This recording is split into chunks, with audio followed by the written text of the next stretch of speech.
नाही, नक्कीच ते सकारात्मक आव्हान प्रत्येकाने आपापल्या जीवनामध्ये देशामध्ये एकंदरीत जी परिस्थिती उद्भवली गेलेली आहे ती आजपासून नाही तर गेल्या 2-4 महिन्यापासून युद्ध सुरू झाल्यापासून आहे.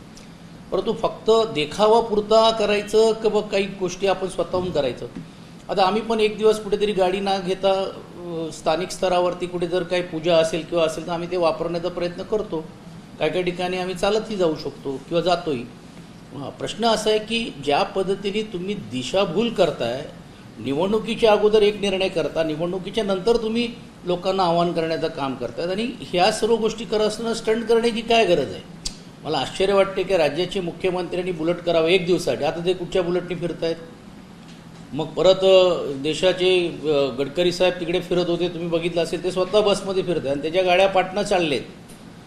अमित साटम जे मुंबईतले भाजपचे जे आमदार आहेत, मी सांगायची गरज नाही किती मोठा ताफा त्यांचा होता. म्हणजे हे सर्व स्टंट करण्याची गरज नाही, स्वतःहून काही गोष्टी ते करण्याचं काम केलं पाहिजे. तर एवढंच नाही, सत्ताधाऱ्यांच्या झेड सिक्युरिटी पण जर कमी केले ना आमदारांचे आणि खासदारांचे किंवा देशस्तरावरती ज्या नाही लोकांना गरज आहे त्यांनाही देखील देण्याचं काम केलं तरी देखील मोठ्या प्रमाणावरती हे ताफा शासनाचा कमी होईल. आजच तुम्ही बघितलं असेल की मैत्रीच्या संस्थेच्या माध्यमातून किंवा संघटनेच्या माध्यमातून शासनाची जी एक बॉडी आहे, स्वतः अधिकारी तिकडे डेन्मार्कला गेलेले आहेत.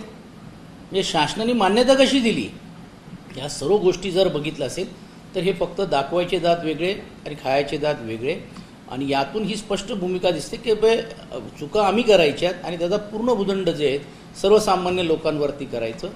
देशाच्या हितासाठी नक्कीच काही उपाययोजना करण्याची गरज आहे.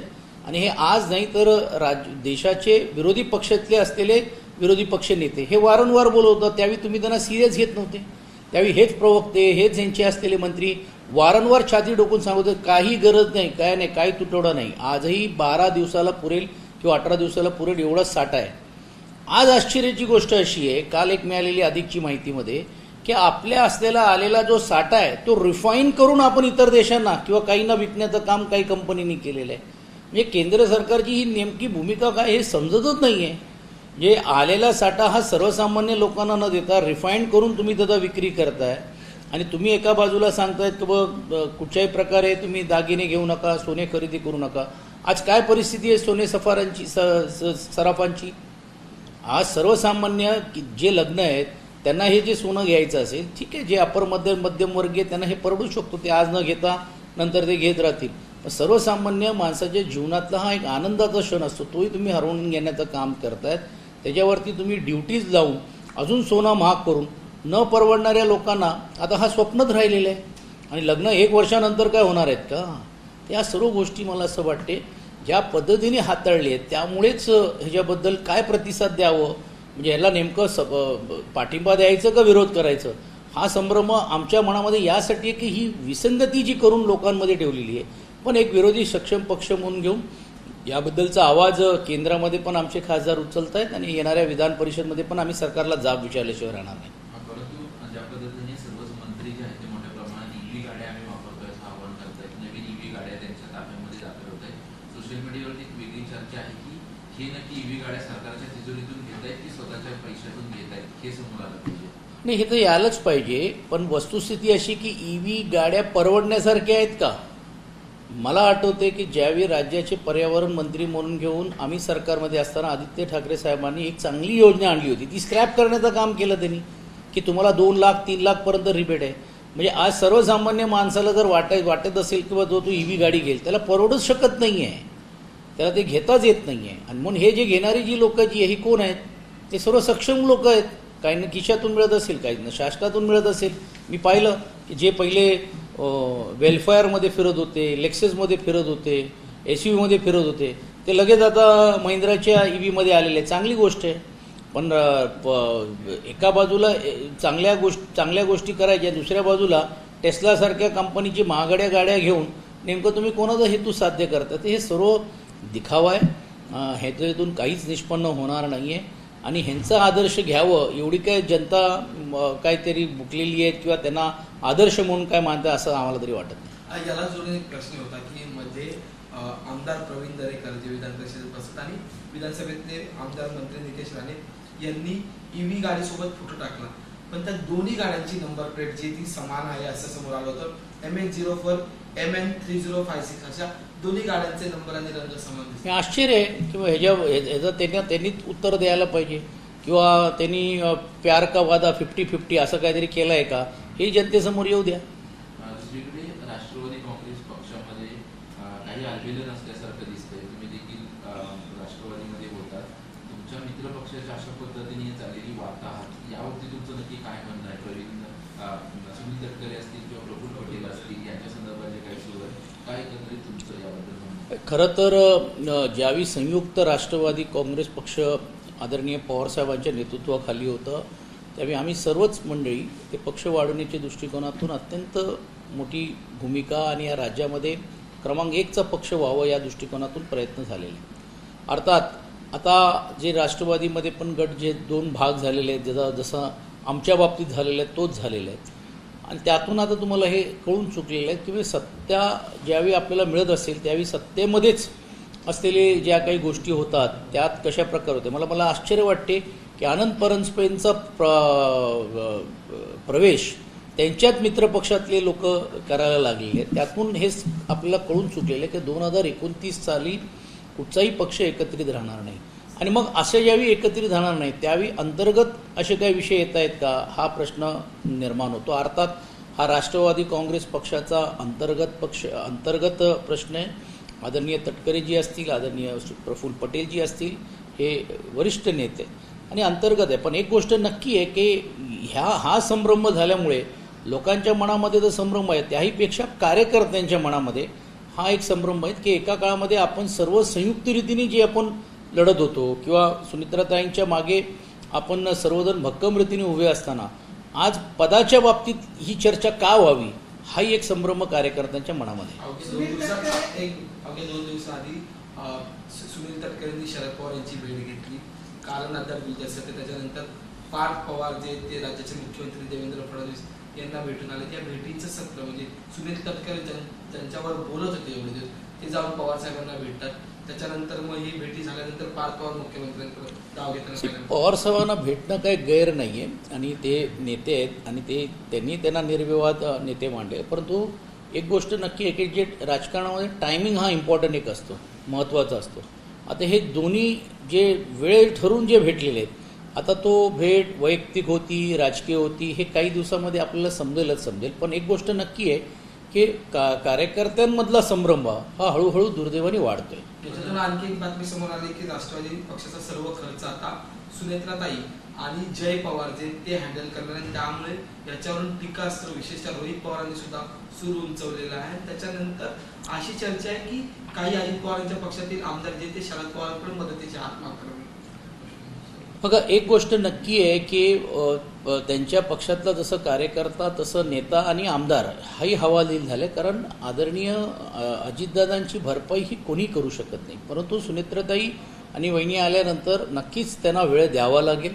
नक्कीच मला असं वाटते की त्यांना अजून पक्षाच्या सर्व लोकांना त्यांना समजून घ्यावं लागणार आहेत आणि त्या दृष्टिकोनातून मला असं वाटते निस्वार्थी रीतीने पक्षातल्या नेत्यांनी आमदारांनी खासदारांनी आणि मोठमोठे असलेले पदाधिकाऱ्यांनी पण देखील त्यांच्या मागे उभं राहणं गरजेचं आहे. अर्थात आता तो हिसाब कोण सांभाळतोय काय नाही सांभाळतोय कसं सांभाळलंय नाही सांभाळलंय तर हिसाबाची बाबतीतली पण वेगळी चर्चा झालेली आहे की एवढंच खर्च हेलिकॉप्टरला का झालं एवढंच खर्च इतर गोष्टीला का झालं हा तो त्यांचा अंतर्गत भाग आहे. पण हा असला तरी देखील मला असं वाटते की अशा अडचणीच्या वेळी त्यांच्या मागे उभं राहणं हे गरजेचं आहे. आणि म्हणून तुम्ही बघितलं असेल की महाविकास आघाडी म्हणून आम्ही उमेदवार न देण्याची भूमिका की त्यामागची ही एकमेव भूमिका होती की ह्याच्यात आता राजकारण न करता ह्याच्यामध्ये त्यांना पाठबळ देणं एक व्यक्ती म्हणून घेऊन एक स्त्री म्हणून घेऊन आणि स्वर्गीय दादांना एक आदरांजली आणि श्रद्धांजली म्हणून ही महत्त्वाची गोष्ट आहे. कारण शेवटी दादा हे आमच्याबरोबर पण महाविकास आघाडीचे एका काळामध्ये घटक होते आणि अशावेळी ज्यावेळी अशी दुर्घटना किंवा अपघात झाल्यानंतर अशी दुर्दैवानी घटना घडल्यानंतर मला असं वाटते त्यांच्या कुटुंबाच्या मागे उभं राहणं राजकारणाच्या व्यतिरिक्त गरज आहे. म्हणून तीच भूमिका सध्या तरी आमची आहे. प्रफुल्ल पटेल आणि सुनील तटकरे यांनी ज्या पद्धतीने त्यांच्यावरती टीका सुरू आहे त्यांच्या संदर्भात वेगवेगळ्या बातम्या सुरू आहेत यावरून तुम्हाला तुम्ही काय वाटतं? कारण की वरिष्ठ नेते असताना देखील त्यांच्या कालच मी ऐकलं त्यांचं की त्यांनी सांगितलं की मी माझ्या एवढी वर्ष मला राजकारणात झालेली आहे त्यांनी त्यामध्ये योग्य रीतीने योग्य वेळी मी बोलीन. म्हणजे याचा अर्थच असं की त्यांनाही काहीतरी मनात आहेत काही गोष्टी ते त्यांना बोलायचे असावे. आता तो राजकीय व्यासपीठावर बोलतायत किंवा पक्षाच्या व्यासपीठावर बोलतो तो त्यांचा प्रश्न आहे. पण मला असं वाटते आमच्या दृष्टिकोनातून हा त्यांचा अत्यंत अंतर्गत विषय. पक्ष म्हणून मला असं वाटते आम्ही कुठच्याही भूमिका मांडणं ते योग्य होणार नाही, हे स्पष्ट करतो. नीट पेपर फुटीचे धागेदोऱ्यात नांदेडपर्यंत गेलेले आहेत आणि 8 तास तब्बल चौकशी सुरू होती आणि नीटची जे आहे नांदेडपर्यंत धागेदोरे पोहोचलेले आहेत.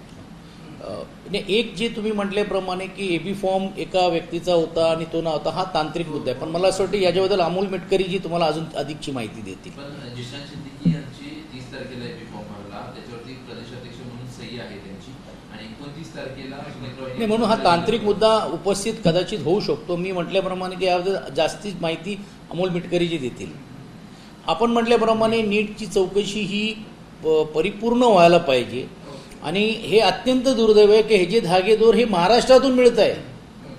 म्हणजे ही आपल्याला शोभनीय गोष्ट नाही आहे आणि ही एक घटना ही आजच होते अशात नाही. पेपर फुटीची घटना आपल्या राज्यामध्ये वारंवार होतोय. हे आम्ही विधान परिषदमध्ये सभेमध्ये बोलत असताना सरकार कानाडोळा करत होता. आज ह्याचा अर्थच असा आहे की ही पूर्ण सिंडिकेट, ही पूर्ण लॉबी आपल्या राज्यामध्ये फुफडत आहे. आज नीटची झाली, उद्या अजून पेपर किती जरी असेल जे आपल्याला माहीतच नसेल.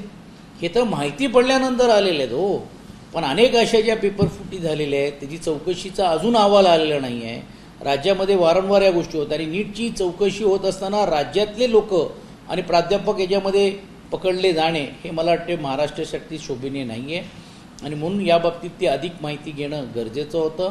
जसं देशस्तरावरती विरोधी पक्षनेते राहुल गांधीजींनी सांगितलं की नीटची ही व्यवस्था ह्याच्यामध्ये परिपूर्ण रीतीने सरकार हा अपयश झालेले आहेत. 4-5 लोकांनी जी आत्महत्या केली ह्याचा बळी या सरकारच्या या धोरणामुळे मिळाल्यामुळे संबंधित खात्याच्या मंत्र्यांनी राजीनामा द्यायला पाहिजे अशी आपली अपेक्षा. बच्चू कडू म्हणतात की आताही जरी सर्वे केला तरी जनतेच्या मनातले आणि लोकांच्या मनातले मुख्यमंत्री एकनाथ शिंदेच आहे. कसं आहे की बच्चूजींची भूमिका ही त्यांच्यात असलेल्या प्रहार संघटनेच्या लोकांनी काय ते बोलून दाखवण्याचं काम केलं. ते म्हणजे अत्यंत चांगले मित्र, एक सामाजिक म्हणून त्यांच्याकडे बघण्याचा प्रयत्न आम्ही करत होतो. परंतु आता सत्तेसाठी आणि आपली सत्ता टिकवणे किंवा आपल्याला काहीतरी मिळून घेण्यासाठी आपल्या नेत्यांचा वावा करावा लागतो. पण एवढे लवकर वावा करतील अशी काय अपेक्षा नव्हती. पण आता परिषदमध्ये आता अधिवेशनामध्ये बघूया शेतकऱ्यांच्या प्रश्नाच्या बाबतीत ते किती पोटतिडकीने बोलत आहेत. अपंगाच्या बाबतीतले असलेले महामंडळ तयार झालेत, मंत्रालय तयार झाले, 1 रुपया कवडी पण पैसा दिलेला नाही आहे, त्याच्याबद्दल ते किती बोलत आहेत हे परिषदमध्ये आल्यानंतर आम्ही निश्चितपणे बघणार आहोत की काय त्यांची नेमकी भूमिका आहे. महापालिकेतील अर्थपूर्ण बदल्यांचं सत्र अद्यापही सुरू आहे. मुख्यमंत्र्यांनी मागच्या त्या वेळेस 55 167 अधिकाऱ्यांची पदस्थापना त्याच जागी करण्यात आलेली आहे. ह्याच्याबद्दला परिषदमध्ये विधान परिषदमध्ये अनिल परबजींनी हा प्रश्न उपस्थित केला होता आणि ह्याच्यात राज्याच्या मुख्यमंत्र्यांनी स्थगिती दिली होती आणि आता महापौर आल्यानंतर ही स्थगिती उठून घेऊन परत झालेली आहे. तर ह्याचा अर्थच असा आहे की आत्ता सत्ताधारी जे आलेले आहेत ह्याच्यामध्ये वरून खाली म्हणजे गटनेते, गटप्रमुख असतील, त्यांचे गटनेते असतील, महापौर असतील किंवा त्यांचे स्थायी समितीचे अध्यक्ष असतील किंवा सुधार समितीचे असेल, ह्या सर्व लोकांची एक लॉबी करून हे करण्यात आलं आहे का असा संभ्रम अधिकारी वर्गांमध्ये मोठ्या प्रमाणावरती. आणि म्हणून विधान परिषदमध्ये आम्ही या प्रश्नावरती जाब विचारल्याशिवाय राहणार नाही. 167 जणांची जी पदोन्नती होती त्याचे आदेश महापौरांना दिले होते किंवा त्यावेळेस अधिकाऱ्यांना मुख्यमंत्री दिले होते. परंतु पुन्हा एकदा 55 अधिकाऱ्यांच्या बदल्या आहेत त्या जागेवरती पुन्हा महापौरांनी केल्या. मी तेच म्हटल्याप्रमाणे की ही मुख्यमंत्र्यांपेक्षा महापौर मोठे झालेत का? आणि ज्या अर्थी मुख्यमंत्र्यांनी ही स्थगिती दिली ह्याचा अर्थ असा आहे की बा कुठेतरी ह्याच्यात अर्थकरण झाला होता आणि माननीय आयुक्तांनी केलेला निर्णय लगेच काही तासामध्ये फिरवलं होतं. मग आता असं काय झालेलं आहे? मग ह्याचा अर्थ त्यावेळी मुख्यमंत्र्यांनी घेतलेला निर्णय अयोग्य आहे. आणि म्हणून आमच्या विरोधी पक्ष नेत्या किशोरीताई ह्या सभागृहामध्ये पण देखील तो विषय आम्ही मांडतोय आणि यातून अर्थकरण करणारी लोकांची ही सुरुवात झालेली असं म्हणायला हरकत नाही. काल ज्या भेटीगाठी झालेल्या आहेत, खरं तर सुनील तटकरे शरद पवारांना भेटले, यापूर्वी प्रफुल्ल पटेल सुद्धा भेटून गेले अशी चर्चा आहे. आणि एकूणच या भेटीगाठी ज्या आहेत त्या आपल्याला कुठेतरी आपलं नाव वगळण्यात यावं, आपल्यावरती जी कारवाई होते त्यातून वाचवण्यात यावं यासाठी ही बैठक झाली असं रोहित पवार यांचा आरोप आहे. नाही, रोहित पवार त्यांच्या कुटुंबातलेच असल्यामुळे त्यांना अधिकची माहिती असेल. मला असं वाटते वैयक्तिक मला त्याच्याबद्दलची किंवा पक्षाला आम्हाला कुठची अशी माहिती नाही आहे. पण एक गोष्ट नक्की आहे की पवार साहेबांना कुणीही भेटू शकतात, तेही भेटलेत. पण टायमिंग हा एक राजकारणामध्ये एक महत्त्वाचा भाग असतो. आत्ताच ते भेटलेत, आत्ताच त्यांनी प्रकृतीच्या बाबतीत भेटलेत किंवा वैयक्तिक भेटलेत किंवा हे पक्षामध्ये जे काय चाललं आहे त्याच्याबद्दल भेटले, ही अधिकची माहिती मला वाटते आदरणीय पवार साहेबच देऊ शकतील. काल 2D पॉईंट्स मध्ये बोलताना रोहित पवार यांनी एक असा आरोप केलेला आहे की अजित पवार हे विलिनीकरणाच्या संदर्भात पॉझिटिव्ह होते, वारंवार बैठका ते घेत होते आणि एक फाईल त्यांनी तयार केली होती भाजप विरोधामध्ये आणि त्यामुळे कुठेतरी पुढच्या घडामोडी या घडल्या, हा घातपातच असं त्यांचं ठाम मत आहे. नाही, त्यांच्या ज्या काही त्यांनी आरोप केले, ज्या काही त्यांनी सादरीकरण केले, ह्याच्यामध्ये काहीतरी तथ्य म्हणून तर CBIची चौकशी ही राज्य सरकारला मान्य करावी लागेल. 0 FIR बाजूच्या राज्यात होतो, आता तो ट्रान्सफर करून आपल्या राज्यामध्ये यावं लागलं. तर त्यांनी जे परिश्रम घेतलेले हे कौतुकस्परी आहे. कारण ते असतील, अमोल मिटकरी जी असतील, या लोकांनी हे जे छडा लावण्याचं काम केलेलं आहे की दुर्दैव असं आहे की राज्यातला एक प्रमुख नेता आपल्या डोळ्यासमोर त्याचा अपघात होतो. तो अपघात आहे का घात आहे ह्याची साधी चौकशी आणि ज्याची चर्चा होऊ नये, सभागृहामध्ये साधी चर्चेला पण सरकार तयार होत नाही आहे. ह्याच्यातूनच जी सरकारची निराशजनक परिस्थिती दिसते आणि ही वेळ आज त्यांच्यावरती आलेली आहे, उद्या कोणावर पण येऊ शकते. म्हणून आम्ही हे आग्रही आहेत. आणि रोहित पवार ज्या अर्थी काही गोष्टी बोलत आहेत त्या नक्कीच काही ना काहीतरी तथ्य असेल. अर्थात त्याचा संशोधन करणे, त्याचा तपास करणे हा महत्त्वाचा भाग आहे. सरकार का पडतो हेच समजत नाही आहे. आता दोन्ही राष्ट्रवादीमध्ये खरं तर काळी जादूवरून एकमेकांवरती आरोप केले जातात. रोहित पवार यांनी सुद्धा थेट आरोप केलेले आहेत की अजित पवारांच्या तिन्ही घराबाहेर काळी जादू नक्की कोणी केली, काटेवाडीमध्ये बोकड कोणी कापून ठेवला, अशा प्रकारचे आरोप हे रोहित पवार यांच्याकडून झालेले आहेत. त्यामुळे नक्की हे कोण करतंय आणि यावरती तुमचं नक्की मत काय? नाही, मी जसं अगोदरच म्हटलं म्हणून की रोहित पवार ज्या अर्थी काही ज्यावेळी काही तक्रार म्हणा किंवा काही आरोप करतात तर ह्याचा स्पष्टीकरण सरकार म्हणून किंवा त्या पक्षातल्या लोकांनी केलं पाहिजे. ते न केल्यामुळे काही त्याचा विपरीत पण देखील संशय निर्माण होऊ शकतो. मी म्हणत नाही की सर्वच त्यांच्या गोष्टीमध्ये तथ्य असू शकते. म्हणजे अशा जसं संजय राऊतजी बोलले किंवा असे जर करून करायचे असते तर प्रत्येकाने एकमेकांच्या बंगल्यावरती करता आला असता. तर याच्यावरती आमचा तरी पक्ष म्हणून कधीही ह्याच्यात विश्वास नाही आहे. त्याच्या पलीकडे जाऊन त्यांनी ज्या चांगल्या गोष्टी जे मांडलेले जे तांत्रिक आहेत ह्याच्याबद्दल मला वाटते बघणं गरजेचं आहे. आणखी एक प्रश्न म्हणजे रोहित पवार यांनी असं म्हटलं की जर शरद पवार आणि सुप्रिया सुळे भाजपसोबत गेल्या तर मग मी स्वतंत्र राजकारण लढेल, तुम्ही पक्षामध्ये घेण्यासाठी इन्व्हाइट कराल का किंवा त्यांच्यावर पाठिंबा द्याल? नाही, अजिबात नाही. कारण ज्या अर्थी दोन पक्ष आम्ही जे भोगलेले आहेत किंवा आम्ही जे भोगतोय आजही, त्यात अजून कुठच्या पक्षात किंवा कोणाला बोलून घेऊन त्याच्यात पोट पडून देण्याचं काम काय नाही. पण एक गोष्ट नक्की आहे की ही लढाई आदरणीय पक्षप्रमुख उद्धवजी ज्या अर्थी लढत आहेत त्या लढाईला जे लोक काही साथ देतील त्यांना निश्चितपणे बरोबर घेऊन जाण्याची भूमिका ही आमची काल पण आहे, आज पण आहे आणि उद्या पण राहणार आहे. पक्षामध्ये ज्याप्रमाणे पार्थ पवार यांच्या हालचाली पाहायला मिळतात त्यामुळे काही लोक नाराज आहेत. पार्थ पवार या अगोदर देखील सक्रिय होते. मध्यंतरी ते जास्त सक्रिय राहू शकले नाही. परंतु आता लोकप्रतिनिधी पद मिळाल्यानंतर स्वाभाविक आहे की वहिनींना गायडन्स करणं हे करणं, पण त्यात